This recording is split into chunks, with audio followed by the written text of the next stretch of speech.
ಹೇಯ್, ಇವೆಲ್ಲ ಕತೆ ನನ್ನ ಹತ್ರ ಹೇಳಬೇಡಿ. I know everything. Just setup ಐಸೆ. ಅಲ್ಲ, ಕ್ಲೈಂಟ್ ಕೋಪ ಮಾಡ್ಕೊಂಡ್ರೆ ನಾನೇನು ಮಾಡಲಿ?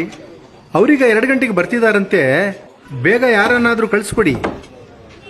ಎಲ್ಲ ನಾನೇ ಮಾಡೋದಾದ್ರೆ ನೀವೇ ಯಾಕ್ರಿ? ಅದೆಲ್ಲ ನನಗೆ ಗೊತ್ತಿಲ್ಲ. ಯಾರಾದರೂ ಹೋಗಿ. No no no no no, ಅವರಿಗೆಲ್ಲ ನಾನು ಹೇಳಿದ್ದೀನಿ, ಅವ್ರು ಹೋಗ್ತಾರೆ. ಸರ್, ದಯವಿಟ್ಟು ನಾನು ಬಿಟ್ಟುಬಿಡಿ. ನಾನು ಊಟ ಮಾಡ್ಬೇಕು ಸರ್.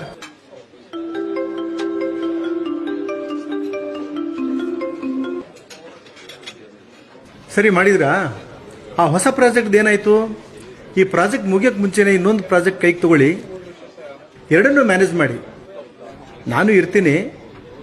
ಸರಿ, ಏನೋ ಮಾಡಿ.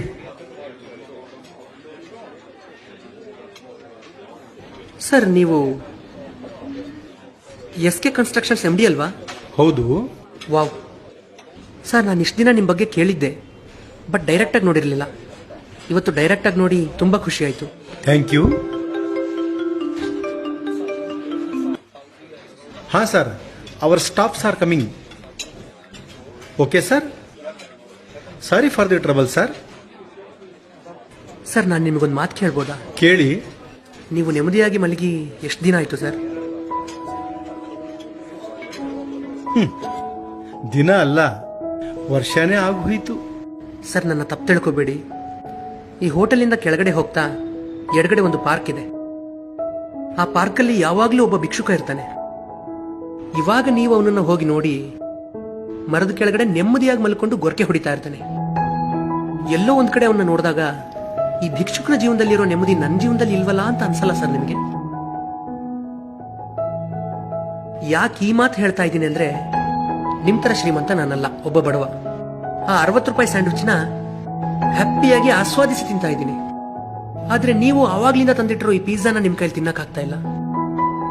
ಯಾಕೆಂದ್ರೆ ನಿಮ್ಮ ವರ್ಕ್ ಪ್ರೆಷರ್, ಒತ್ತಡ ನಿಮ್ಮನ್ನು ತಿನ್ನಕ್ ಬಿಡ್ತಾ ಇಲ್ಲ.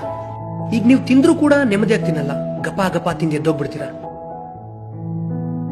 ಸರ್, ನಾವ್ ಯಾಕೆ ದುಡಿಯೋದು ಹೇಳಿ? 2 ಹೊತ್ತು ನಮಗೆ ಇಷ್ಟ ಆಗಿರೋದನ್ನ ಹೊಟ್ಟೆ ತುಂಬ ತಿನ್ನಕ್ಕೆ, ನೆಮ್ಮದಿಯಾಗಿ ಕಣ್ತುಂಬ ನಿದ್ದೆ ಮಾಡಕ್ಕೆ. ನಮ್ಮ ದುಡಿಮೆಯಿಂದ ಅದೇ ನಮಗೆ ಸಿಗ್ತಾ ಇಲ್ಲ ಅಂದ್ರೆ ನಾವ್ ಯಾಕೆ ದುಡಿಬೇಕು ಹೇಳಿ ಸರ್? ಸರ್, ನಿಮಗೆ 2 ನಿಮಿಷ ಸಮಯ ಇದ್ರೆ ಒಂದು ಸಣ್ಣ ಕತೆ ಹೇಳ್ಬೋದಾ? ಪರವಾಗಿಲ್ಲ ಸರ್, ಮಾತಾಡಿ. ಇಲ್ಲ, ಏನದು ಕತೆ ಹೇಳು. ಸರ್, ಕೂತ್ಕೋಬೋದಾ? ಪ್ಲೀಸ್. Thank you sir.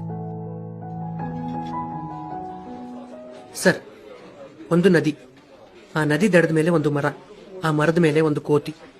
ಆ ಕೋತಿಗೆ ಪ್ರತಿನಿತ್ಯ ನೀರಲ್ಲಿ ಈಜಾಡಬೇಕು ಅನ್ನೋ ಆಸೆ. ಅದಕ್ಕೆ ಅದು ಮರದಿಂದ ನದಿಲಿ ಇಳಿದ್ಬಿಟ್ಟು ಅಲ್ಲೇ ದಡದ ಹತ್ರನೇ ಸ್ವಲ್ಪ ಹೊತ್ತು ಈಜಾಡಿ ಆಟಾಡಿ ಆಮೇಲೆ ಮರದ ಮೇಲೆ ಹತ್ತು ಬಿಡ್ತಾ ಇತ್ತು. ಹೀಗೆ ಸುಮಾರು ದಿನ ಮಾಡ್ತು. ಆದರೆ ಒಂದು ದಿನ ಈಜಾಡ್ತಾ ನದಿಯ ಮಧ್ಯಭಾಗದವರೆಗೂ ಬಂದುಬಿಡುತ್ತೆ. ಬಂದು ಎಂಜಾಯ್ ಮಾಡಿ ಕೊನೆಗೆ ಸುಸ್ತಾದ ಮೇಲೆ ಹಿಂದಕ್ಕೆ ತಿರುಗಿ ಮರದ ಹತ್ರ ನೋಡುತ್ತೆ. ಮರ ಆ ಕೋತಿಯಿಂದ ದೂರದಲ್ಲಿತ್ತು.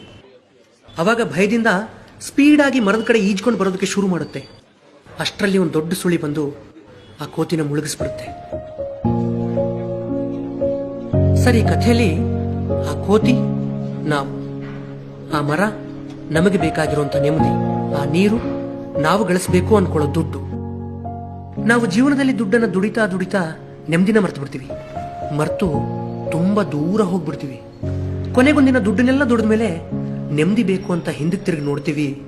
ನೆಮ್ಮದಿ ನಮ್ಮಿಂದ ಮೈಲ್ಗಟ್ಲೆ ದೂರದಲ್ಲಿರುತ್ತೆ. ಆಗ ನೆಮ್ಮದಿನ ಅರಸ್ಕೊಂಡು ನೆಮ್ಮದಿ ಹತ್ರ ಓಡೋಡ್ ಬರೋದಕ್ಕೆ ಶುರು ಮಾಡ್ತೀವಿ. ಅಷ್ಟರಲ್ಲಿ ನಮ್ಮ ಆಯಸ್ಸೇ ಮುಗಿದು ಬಿಟ್ಟಿರುತ್ತೆ. ಅವಾಗ ನಾವು ಗಳಿಸಿರೋ ದುಡ್ಡು ನಮ್ಮನ್ನ ಕಾಪಾಡುತ್ತಾ ಸರ್? ಸರ್, ಈಗ ನೀವು ಬದುಕ್ತಾ ಇರುವಂತ ಜೀವನ ನಮ್ಮಂತ ಎಷ್ಟೋ ಜನರ ಕನಸು. ನೀವೀಗ ತುಂಬಾ ಎತ್ತರದಲ್ಲಿದ್ದೀರಾ. ದೇವರು ನಿಮಗೆ ಎಲ್ಲಾ ಸುಖನೂ ಕೊಟ್ಟಿದ್ದಾನೆ. ನಿಮ್ ಜೀವನಕ್ಕೆ ಇಷ್ಟು ಸಾಕು, ನೀವು ಆರಾಮಾಗಿ ಬದುಕಬಹುದು.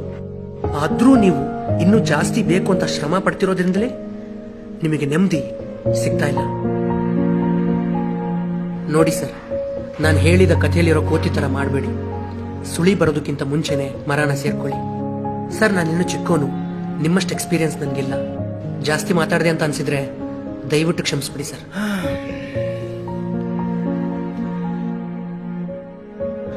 ನನ್ನ ಹೆಂಡತಿ ಮಕ್ಕಳೇ ಆಗ್ಲಿ ಎಷ್ಟು ಸಂಪಾದನೆ ಮಾಡಿದಿರಾ ಅಂತ ಕೇಳಿದ್ರೆ ವಿನಃ ನೀವು ನೆಮ್ಮದಿಯಾಗಿದ್ದೀರಾ ಅಂತ ನನ್ನ ಕೇಳಲಿಲ್ಲ. ಅಂಥದ್ರಲ್ಲಿ ಯಾರಪ್ಪ ನೀನು? ನಾನು ಬಡವ ಸರ್. ಆದಷ್ಟು ಬೇಗ ಬರ್ತೀನಿ. ದಯವಿಟ್ಟು ಕಾಯ್ತಾ ಇರಿ.